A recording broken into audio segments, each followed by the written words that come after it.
So, we talk about scalable vector graphics today. What are the scalable vector graphics?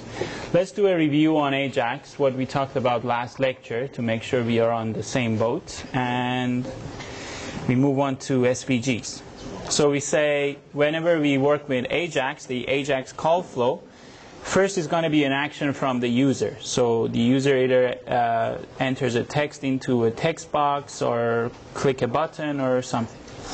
Next one, you're going to have an event, which is basically an event listener, the way you did it in Java. So for instance, you say on key up as soon as the user types and remove his hand from the keyboard.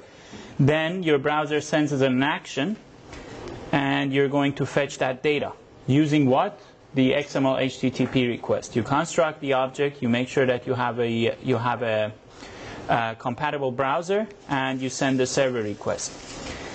The server script that you're going to use can be any file, PHP, JSP, you can use whatever you like.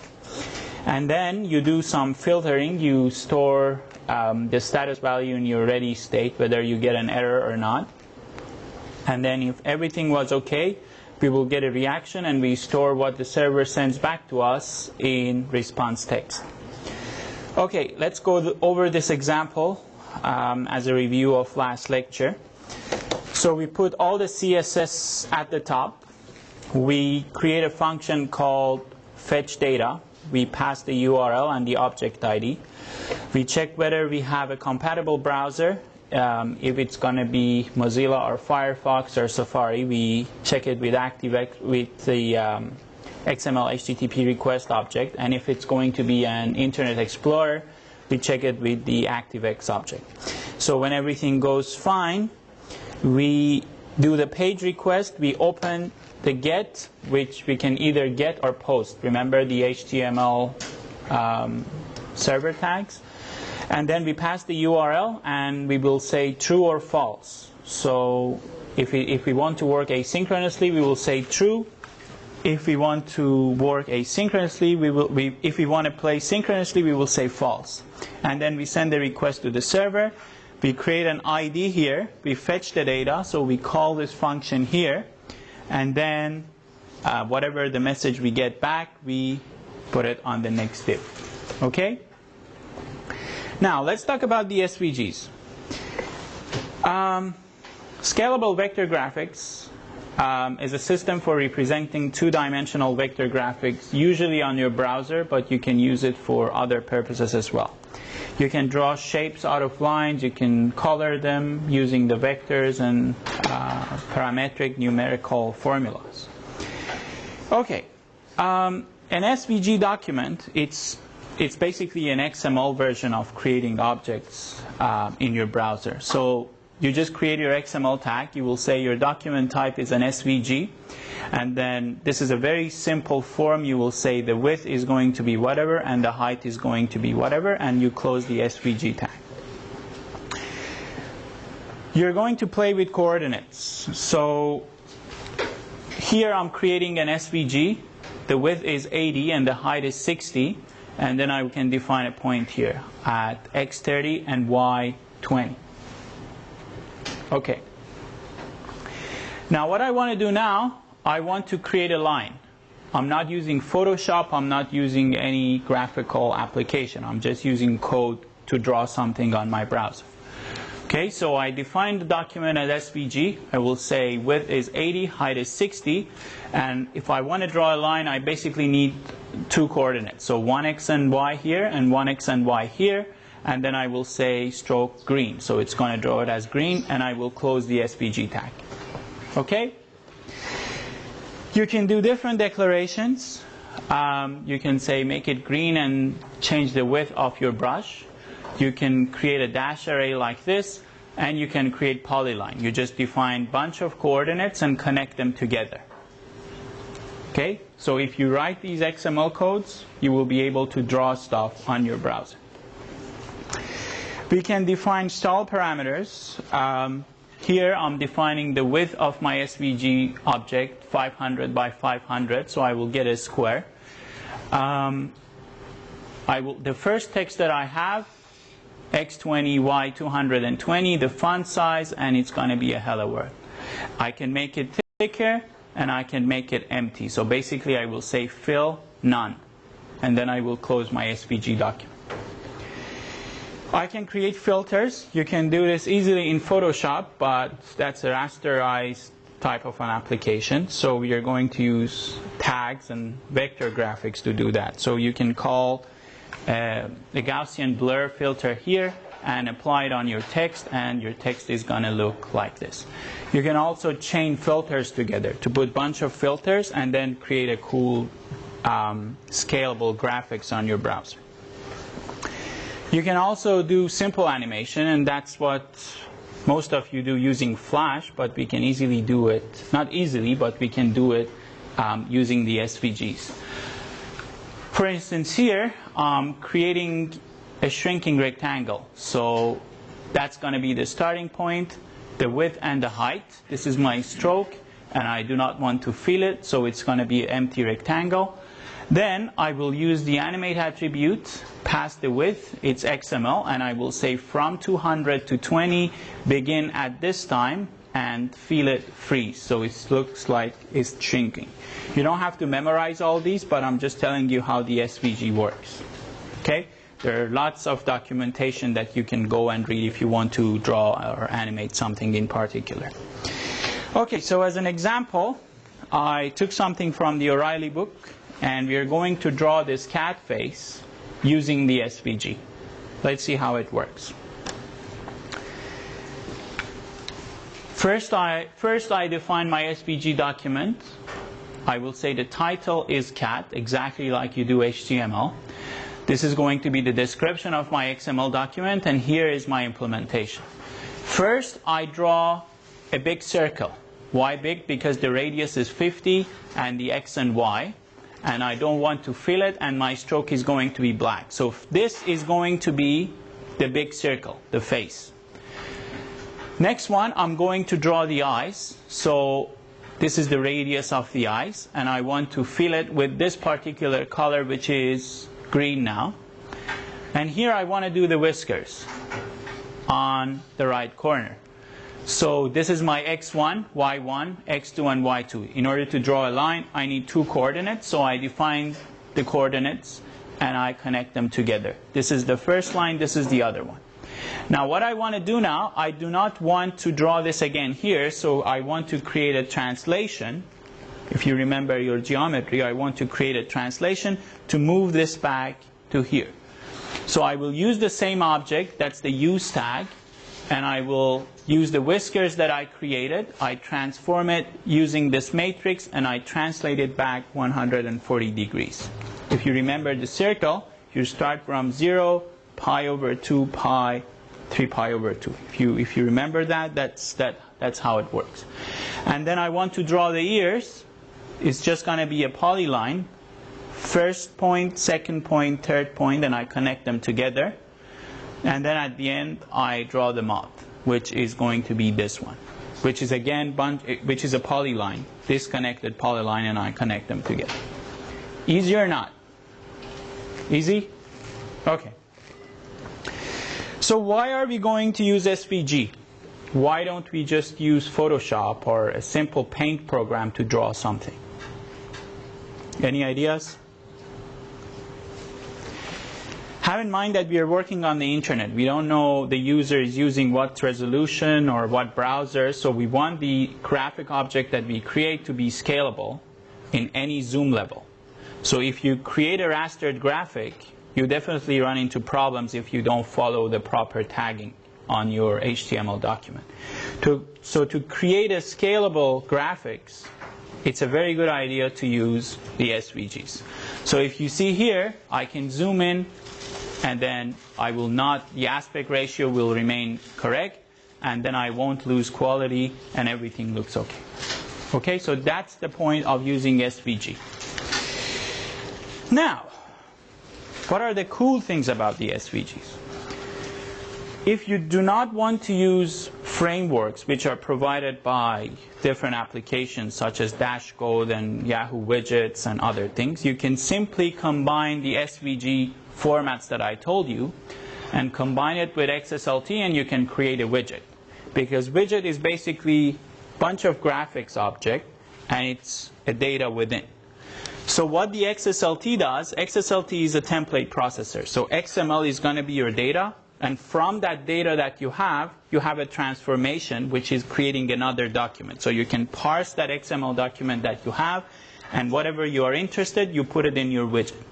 So if you want to build a widget from scratch, you use the SVG paradigms that I told you, combine it with XSLT, and then you're going to have a widget. Okay? Cool or what? So these are simple widgets from a weather website.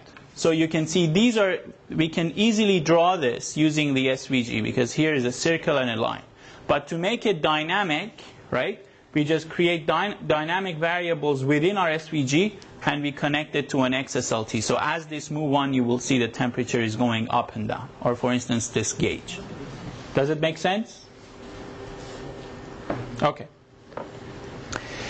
Now, where we can use the SVGs. What are the good things about the SVGs? If you want to do a low-level design, which I doubted, you have to use a renderer and an SVG parser to build everything from scratch. If you are a developer, as we are trying to be, we will get a UI component and a transcoder and an SVG generator, and then we can create our SVG document. But most of us, we are just going to get an SVG object from wherever. You can use Adobe Illustrator to design your document and export it as SVG. So for simple applications, it really doesn't make sense to come and code everything down. You go and design it with a vector graphics application such as Adobe Illustrator or CorelDRAW, and you export it to SVG, and then you can do everything with it. So you're talking about this level now. If we want to convert it to a rastered format, then we are going to use something like a Photoshop to view it, basically, because we are going to have a JPEG or a TIFF file. You can easily combine it with Java. So you can create your applet, export it to SVG, and then you can show that SVG within a browser. You usually use the graphics 2D library in Java to create your SVGs. Now, there is a problem with SVGs that many browsers do not support it fully. Especially Internet Explorer does not view SVGs at all. You have to have a separate viewer for them. The most important viewer is going to be the Adobe SVG viewer. So you can go to Adobe website, get the SVG viewer, and you can see any SVG. Firefox and Safari, they come with SVG viewer, so you can simply pop up. You can open that SVG file, and it's going to show it to you. Now, what I want you to use, especially for your first assignment, which I will talk about it later today, is an open source library called Batik, which is from the XML Graphics project. And this is the URL. And go and download it as soon as you can, because your first assignment is going to be based on that. Okay? Do you know what Batik means? Anybody? I think it's from Indonesia. It means related to something to textiles, but I don't know. Okay, so useful applications of SVGs. You use a graphic artist to come up with a cool SVG using Adobe Illustrator or whatever. He will give it to you as the script developer. You build in XML functionalities into it, and you put it in an infrastructure. This is how Batik works. So I'm talking about the framework for Batik. Now you will have an SVG provider and a rasterized provider. So this is going to be my JPEG and TIFF provider, and this is going to be the SVG provider. I install this on my server, on my web server. So this is sitting on my web server as a framework. Now the user is requesting a URL from my web server. Because it's a desktop and I can check the browser type, I will say he's using Firefox. So I will pass him the SVG object. Okay, so because I know he can view it. Now, there are going to be SVG profiles for mobile devices. But I don't know, it's non-standard, so it's better not to use them. So what I will do, as soon as I get a request from a handheld device or a phone, I know the browser doesn't support SVG, so what I will do, I will pass it to my rasterizer, and the phone and the PDA are going to receive a rasterized file. Same file, but in JPEG, for instance. So this is how the architecture works on the web server. Okay? If a desktop, I'll send the SVG. If a handheld, I pass the rasterized format. Okay. Now, enough of SVG. We want to do something cool. What should we do? We want to build our own version of Google Maps. We want to do it today, and we want to build it from scratch. It's not that hard. We do it step by step, and hopefully you're going to like it. So first thing we have to do, we have to get a map. We have to either create a map or get a map online. We have to provide zoom levels. We have to provide dragging, that how to scroll. And we have to provide push pins and dialogues. Okay. So first is going to be the map. Batik provides an SVG file from the map of Spain. Okay? I use some examples from Google Earth, from Ryerson's screenshot, but because the Batik provides the SVG file, the map of Spain, we are going to use that so we make sure it works.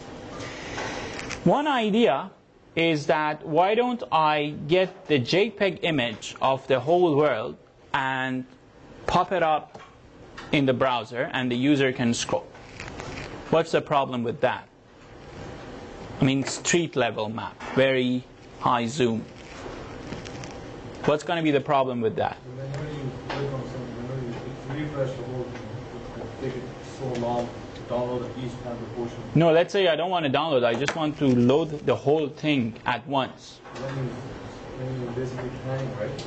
No, then I can scroll. I mean, you can do that in any vector graphics platform.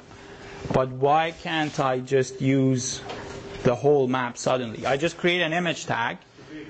It's too big, right? It's too big. So a simple calculation, if I'm using the 256 color palette, just 256, so very low quality, each pixel that I have will be 1 byte of memory. So I will need 1 terabyte of RAM to load that image. Okay? So that's not the proper way of doing things. So someone may say, oh, I just put an image tag on my HTML and I load that and that's going to be it. No, you need 1 terabyte of RAM. That's not the solution. So the first thing we have to do, we have to split the maps into tiles. The way Google is doing it, they are creating each tile as 250 by 250. So you will have a bunch of squares, bunch of tiles.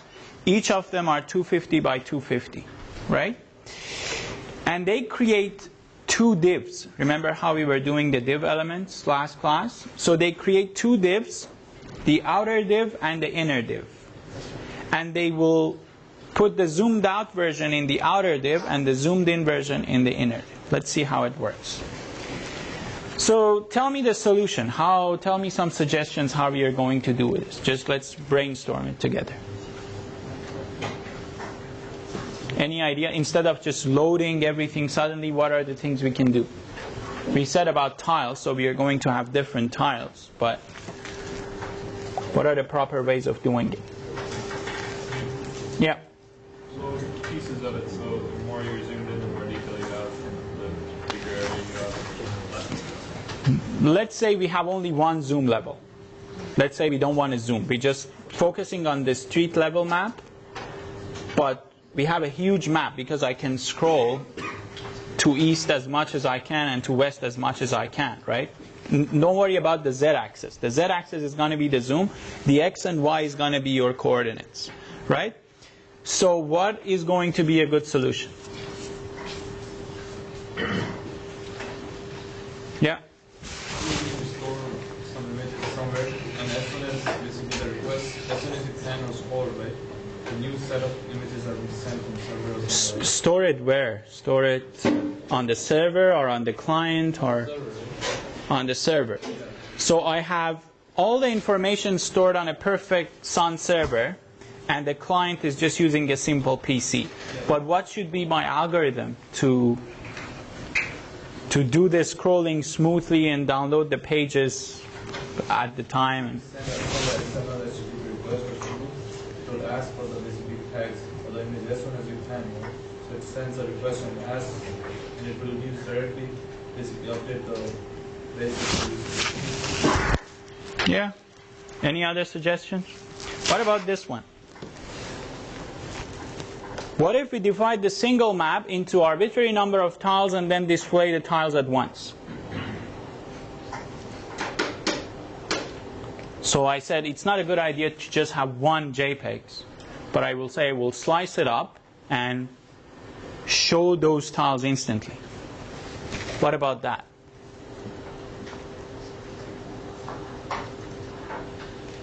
Does that take up the same amount of memory? Sure. So that's not a good idea.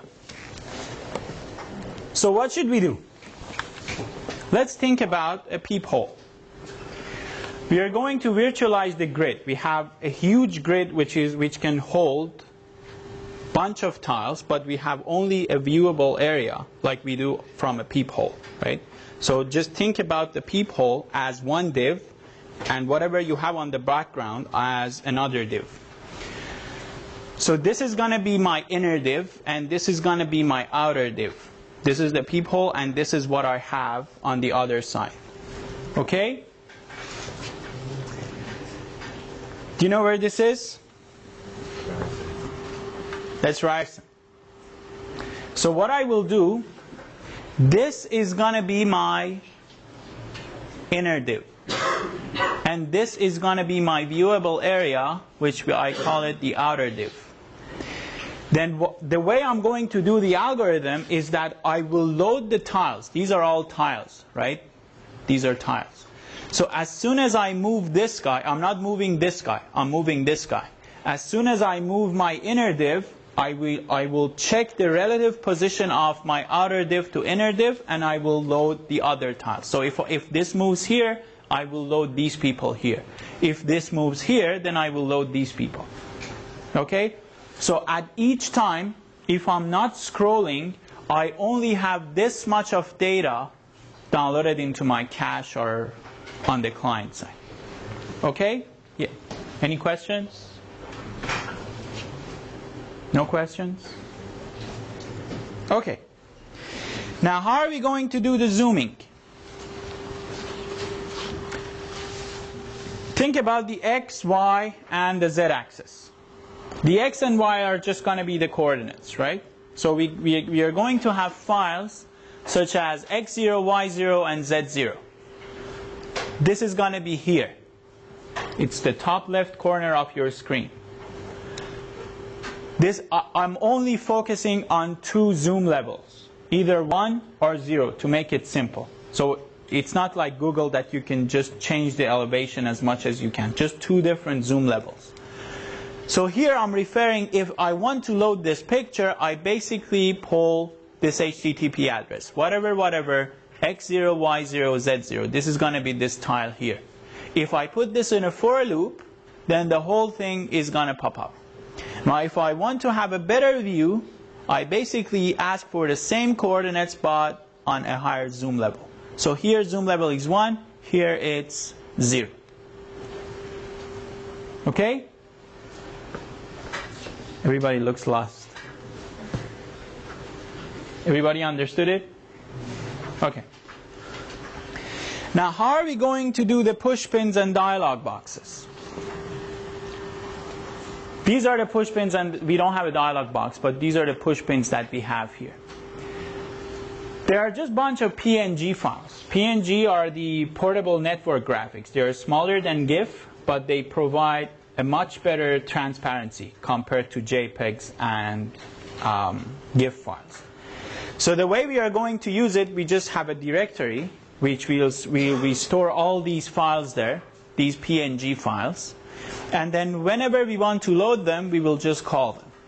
So what the basic idea is that I will have a mouse listener, such as a click listener, as you have in Java and JavaScript, and I will say as soon as the user clicks the mouse on this particular coordinate, just create a push pin there. Load that PNG file and load it there. The most important thing about the push pins is the alpha transparency.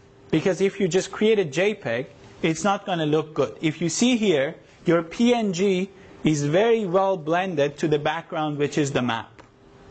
So it has something called the alpha transparency. Do you know what the alpha transparency is? Just briefly. Yes? No? Any idea? It's like Z, it puts another scope into like images, like a Z-base. Yeah. It just either reduces the amount visible in the background. Yeah. Or increases.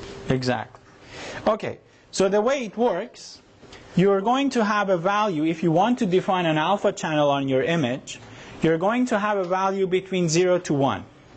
If you have 0, it's going to be fully transparent. Here, for instance, I have two objects, A and B, and each of them are partially transparent.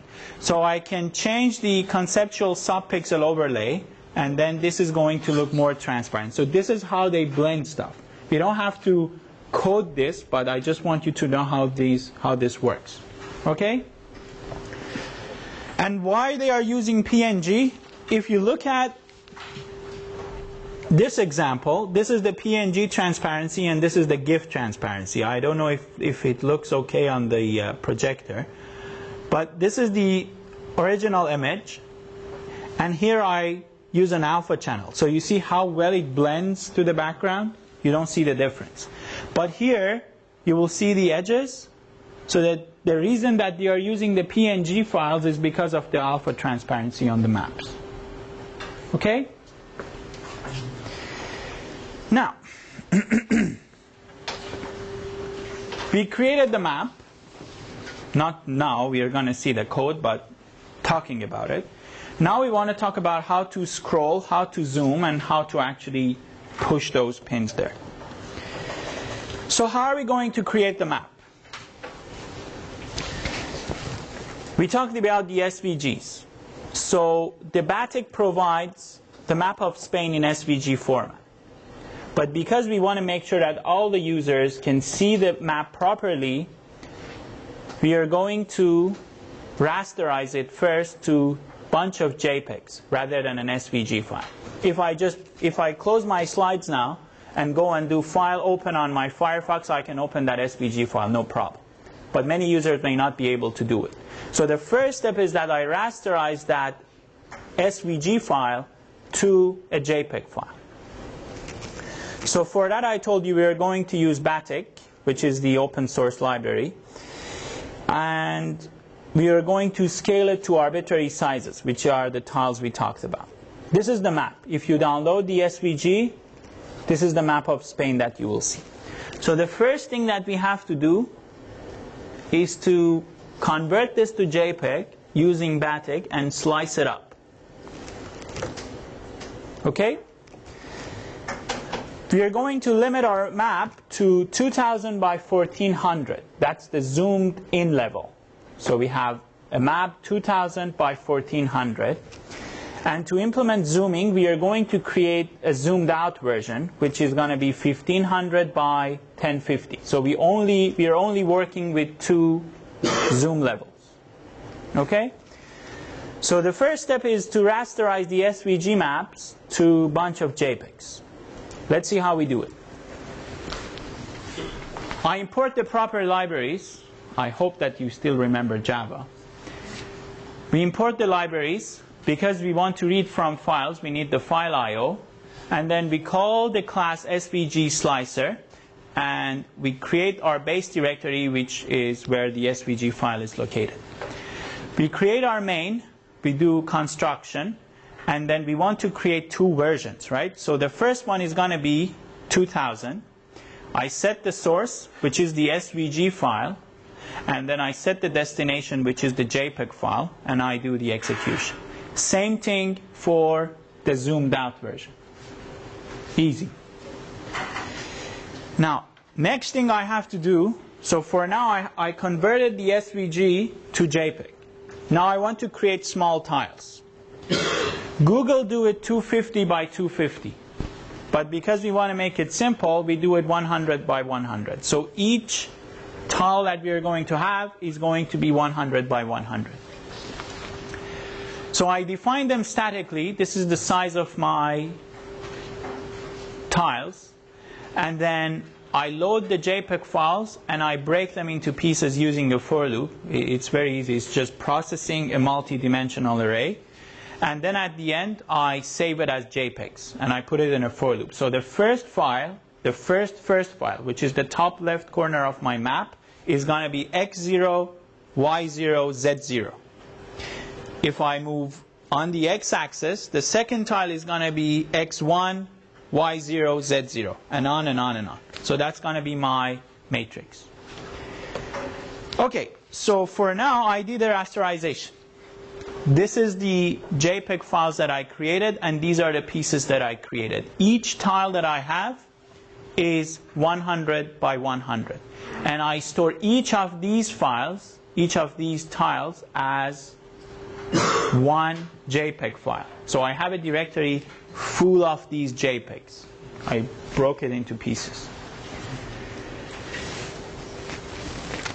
So the x0, y0, z0 is going to be the naming convention. The x and y are going to be the coordinates, and the zoom is going to be your zoom level. So 0 for the bigger, which is the zoomed out version, and 1 for zoomed in. Okay? Now, let's talk about Ryerson again. I create my CSS stuff. My outer div, which is the red one. It's kind of confusing, but when you read the code, I'll put some documentation there, and we talk about it next class as well. This one is the outer div, which is the peephole, and this is the inner div. Most of the processing that we do is with the inner div, because this is just the viewer. The only thing we have to do is to find the relative position of this guy to this guy and load the rest of the tiles when we move. Right? Okay. So my peephole, or my outer div, is going to be 600 by 800, and I define all the CSS stuff. I close it, and I create my div within my HTML. Now, I want to create the inner div and the outer div. So what I will do, this is the outer div, and this is going to be my inner div. I do not want to set a size for my inner div because it is changing dynamically, but I want to make sure that it starts from position 0, 0, which is the top left corner. Right? So I will define 0, 0, and I will call the inner div within the outer div. And I just put something fun here. CPS 630 is truly and undoubtedly a fun course. Isn't it? Okay. Okay. So in order to make the inner div large enough, we are just saying where to start the image from. I can go and simply say, create a div, and the width is going to be 2000 by 1400 pixels. But what's wrong with that? I have an inner div and an outer div. I can create an HTML tag, and I will say, the style of my width has the width and height of this much, which is the zoomed in version. But what's going to be the problem there? I'm not loading a huge picture there, but there's a problem there. What is it?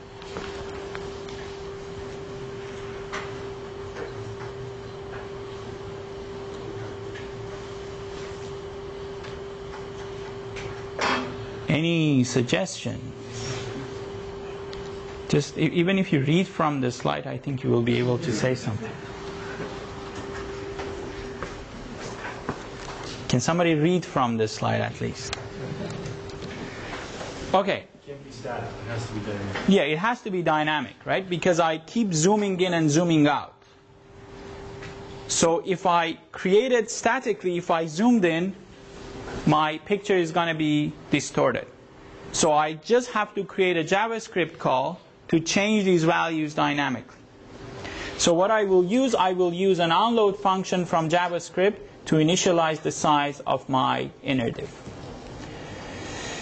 Okay. So here, instead of using the image tag, I will call a function called setInnerDivSize by 2000 and 1400, but these are all coming from a JavaScript function. So this is the function which is going to define the width and the height. So these are the tiles, these are the JPEGs that I have, and this is the picture that I load. If I move this guy, I will load the tiles over here. Okay? So, let's talk about the listeners that we have to build in. Till now, we could create the map, we could create the tiles, but we do not have moving capabilities, right? So now we want to be able to drag and scroll. So we need to define a bunch of event listeners. When the user is going to click, the listener is going to indicate that a drag operation has started. So as soon as you press the mouse key, it means that you want to move the map. So that has to be an event, and there has to be a listener associated with it, right? Now when the user moves the mouse, then it has to be another event, which is the mouse move, so you have to catch it. You remember the try and catch stuff in Java? Java? What's Java? Okay. So first I have to create a mouse listener, which is looking for the click. Second one, I have to create a move listener, and when the user removes his finger from the mouse, I have to do an on mouse up, so I just stop dragging. Okay. So the first step is that I'm going to populate the inner div with the map tiles. So first step is that I'm going to have just the tiles, but I did not put any image into it. Okay? Second step, by understanding the position of my tiles on the map, I will load the proper pictures. So after that, I'm going to have the tiles into the container that I created. Now the most important thing is that we need to determine the current position of the inner div relative to the outer div. That's the way we do this scrolling. Where is my inner div, the big one, and where is my outer div, the small one, and then we move them together. Okay, so how are we going to move it? This is for Internet Explorer to make sure the window event is going to work. These are just code excerpts. It's not a complete code. At the end, I will show you the whole code, but these are just code fragments. So here I will say if the user is dragging, right, get the top, which is now 0, 0, and get where the user clicked in and minus the drag start stop. It's from where the user is starting. It's all linear algebra. So you all know about these stuff, I assume. The other one, so I have two variables, one top and one left, and I will see where the user is and I will drag it that side. Then I will have another function which have to check which tiles to load, because when I drag I have to check which tiles should come next when I move, right? Okay. So this is going to be my inner div, and this is going to be my outer div. Now imagine this is a map, and this is what I see on my monitor on your Google Earth. Now I want to see how this is going to work. When I move this guy, I have to have all these tiles available so I can scroll smoothly. Because if I haven't loaded this one, when I move this guy, I will see something very pixelated, and my scrolling is not going to be smooth. So this is occupying 9 tiles now, and then I have to make sure that these are all loaded. As this guy moves, as this guy moves towards these people, I have to keep loading these guys and removing these guys to free up my memory. Okay? Now, tell me about a very pseudo algorithm. How should we do it? Let's say the position that I have here is x10 and y20, for instance. I want to get this position, compare it to what here is, and then load whatever I'm supposed to. Because if I get the position of this guy and here, then I will know which area should I fill up in my tiles. So what's going to be the proper algorithm for this?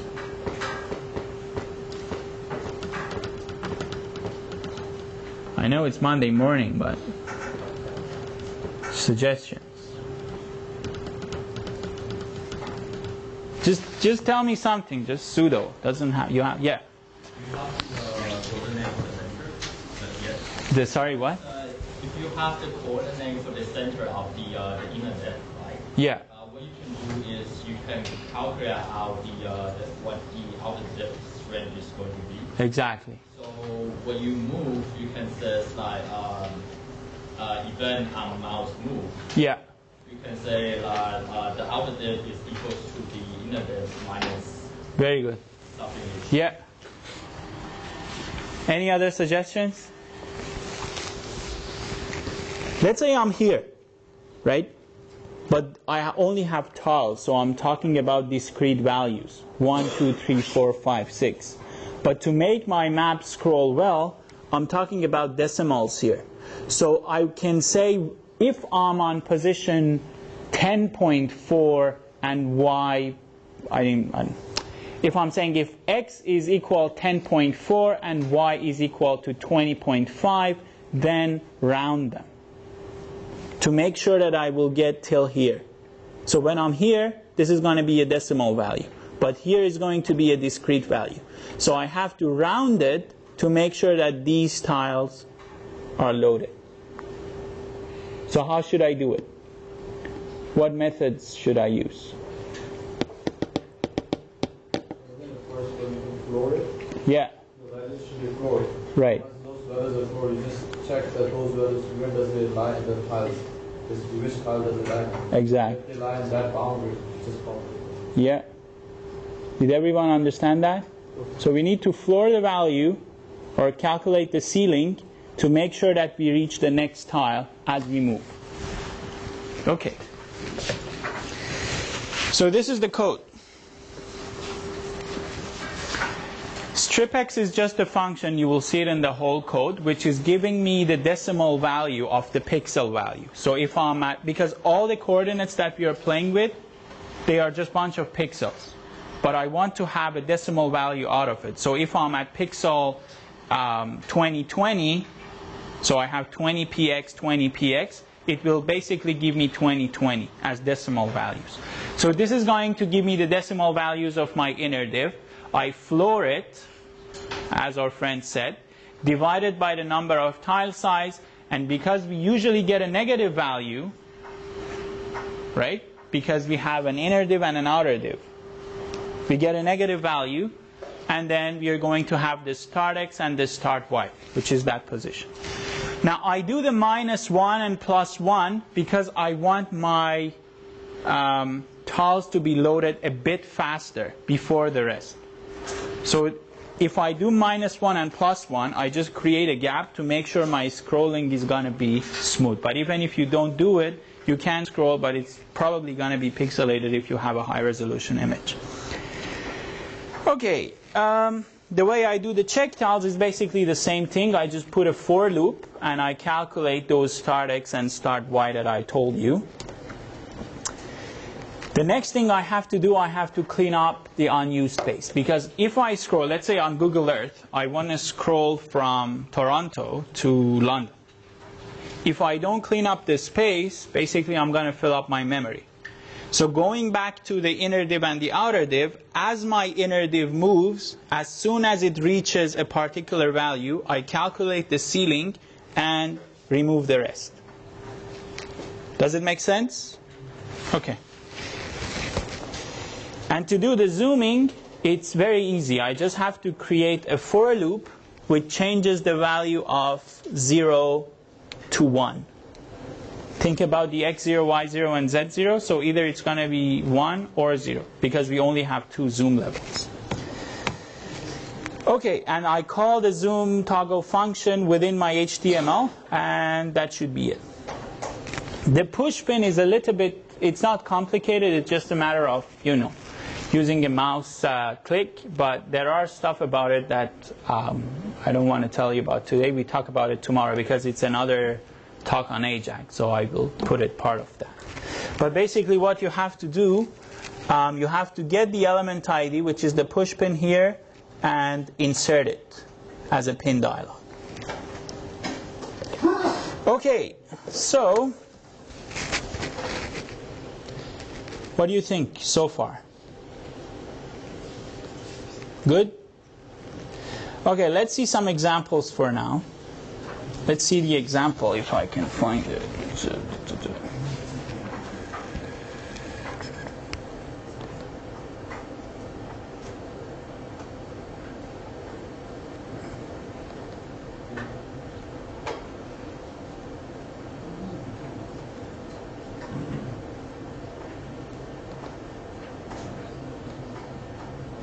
Okay, so this is basically what we created, right? We first converted an SVG file to JPEG. So these are a bunch of JPEGs.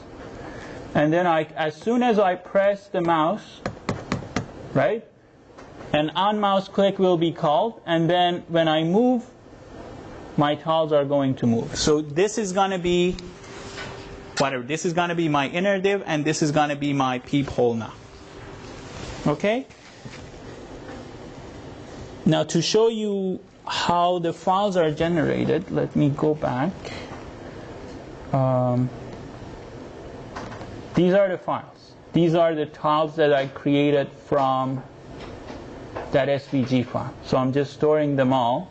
And you see the naming convention. Like here is, for instance, X9, Y9, Z1. And this one should be X1, Y1, Z0. So basically they are the same place, but one is the zoomed in version, one is the zoomed out version. And each tile is going to be 100 by 100. Okay.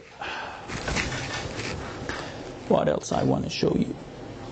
And if, let me go back.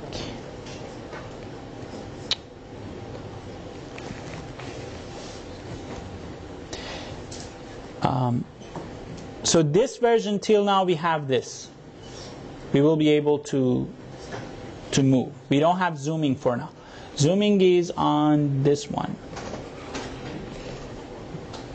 No. So this is a PNG file. These are two PNGs file that I put here, and they have an event listener. So when I say zoom, it's going to zoom in and zoom out because I only have two zoom levels. One is focusing on 1, one is focusing on 0. The push pins, we are going to talk about it. It doesn't work well because whatever push pin you do, it's just going to go to Madrid. Okay? Okay. Let's do one Ajax example, and then I want to show you some cool SVGs.